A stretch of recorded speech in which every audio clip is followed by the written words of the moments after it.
Si vous analysez vos dépenses, vous verrez que les 3 postes essentiels qui nous coûtent le plus sont le logement, les impôts et les assurances. Et ce sont des dépenses qui sont non négociables. J'ai besoin d'un appartement pour dormir, je dois payer mes impôts et être assuré. Même si ce sont des dépenses qui sont obligatoires, il y a quand même un moyen de les baisser considérablement. La bonne nouvelle, c'est qu'une seule action peut réduire ces 3 postes de dépenses. La mauvaise, c'est que vous n'allez pas aimer la réponse. Alors dans cette vidéo, je vais vous parler de ma situation personnelle et des chiffres qui me concernent ici en Suisse. Mais bien sûr, les fondements de ces vidéos resteront les mêmes que vous habitiez en France, en Suisse ou n'importe où sur cette planète. Pour vous placer un peu de contexte, à l'heure où je fais cette vidéo, le taux de change entre l'euro et le franc suisse est de quasiment 1 euro égale 1 franc suisse. Donc vous allez pouvoir assez bien comprendre ce que représentent les chiffres ici en Suisse. Alors, premier poste de dépense qui est très important et c'est le principal, c'est le logement. En 2021, j'ai dépensé 19 700 francs suisses pour mon logement. Et là, on voit bien que le coût de la vie est légèrement différent en Suisse. À Genève, un appartement d'environ 60 mètres carrés avec un salon et une chambre coûte entre 1700 et 2300 francs suisses. Alors à Genève, ils sont malins, c'est qu'ils considèrent la cuisine comme une pièce à part, donc un 2 pièces, et en réalité un studio d'une pièce. Maintenant, si je fais la même recherche pour Fribourg où j'habite actuellement, qui est une autre ville en Suisse, beaucoup plus petite que Genève, si je fais la même recherche, on est entre 1200 et 1400 francs suisses. Début 2021, j'étais en couple et j'habitais encore à Genève. On partageait un appartement à 2 et ma part était de 1685 francs suisses par mois. Maintenant, j'ai déménagé, j'habite à Fribourg et je paye précisément 1480 francs par mois, soit une économie réelle dans ma situation de 2460 francs par année. Alors vous voyez où je veux en venir, c'est clair que déménager c'est facile à dire mais pas facile à faire, sauf qu'avec un déménagement vous allez pouvoir économiser sur beaucoup de postes de dépenses, surtout si vous êtes en Suisse, parce qu'il n'y a pas que le logement, d'où le deuxième poste de dépenses, ce sont les impôts. Si vous êtes en Suisse, cherchez un canton avec un taux d'imposition qui sera moins élevé. Bien sûr, je ne vous recommande pas d'aller habiter à Schwyz, mais parfois ça vaut le coup de vérifier si juste le canton d'à côté est pas un petit peu moins cher.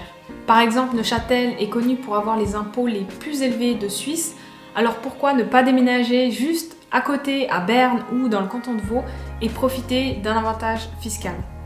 Maintenant, juste à titre de comparaison et pour vous donner un exemple, si une personne vit seule et gagne environ 6 000 francs suisses par mois, en habitant à Neuchâtel, cette personne paierait 13 300 francs d'impôts par année, soit 1100 francs par mois.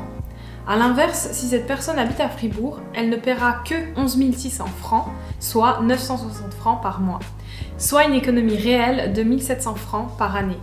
Maintenant, pour vous montrer la différence entre les cantons, si vous habitez à Schwyz, qui est le fin fond de la campagne suisse, vous êtes à 6 700 francs d'impôts par année, soit 550 francs par mois. Après, c'est clair qu'il faut vouloir habiter là-bas et c'est pas donné à tout le monde. Ensuite, dernier gros poste de dépense en Suisse, c'est l'assurance maladie. En Suisse, on n'a pas de sécurité sociale qui est déduite directement sur notre salaire. On doit choisir une assurance pour être couvert en cas d'accident ou de maladie. Donc c'est bien évidemment obligatoire, on reçoit des primes et donc des factures tous les mois dont le montant varie selon l'assureur. On peut en plus de ça prendre des assurances complémentaires pour s'assurer un peu plus. Mais vous voyez que c'est quand même de gros montants puisqu'on va de 300 francs suisses par mois si on est jeune et en bonne santé à je sais même pas combien, je sais pas quel est le maximum, peut-être 1000 francs par mois si on est vieux et qu'on a envie d'être assuré pour tout. Bien sûr, ça varie aussi selon les villes, sinon ça serait pas drôle. Si on prend ma situation, je suis une femme de 27 ans, bientôt 28, en bonne santé avec un emploi. À Genève, l'assurance la moins chère coûte 346 francs par mois, alors que pour les mêmes critères, sur Fribourg, nous sommes à 250 francs par mois. Maintenant, dans mon cas concret, en ayant déménagé, je suis passée de 392 francs à 289 francs par mois. J'ai le même assureur qui est un assureur quand même pas trop bas de gamme, on va dire, et avec des assurances complémentaires. Du coup, si on résume mon déménagement, ce qu'il a représenté, pour le logement, je suis passée de 1685 à 1400 francs. Pour les impôts, là j'y perds un petit peu puisque je paye un peu plus sur Fribourg. Pour l'assurance, je fais une économie d'environ 100 francs par mois, ce qui fait quand même un total de 281 francs par mois, soit 3372 francs par année, ce qui est quand même une belle économie, sachant qu'en plus je n'ai plus à payer les transports puisque j'habite à côté de mon travail.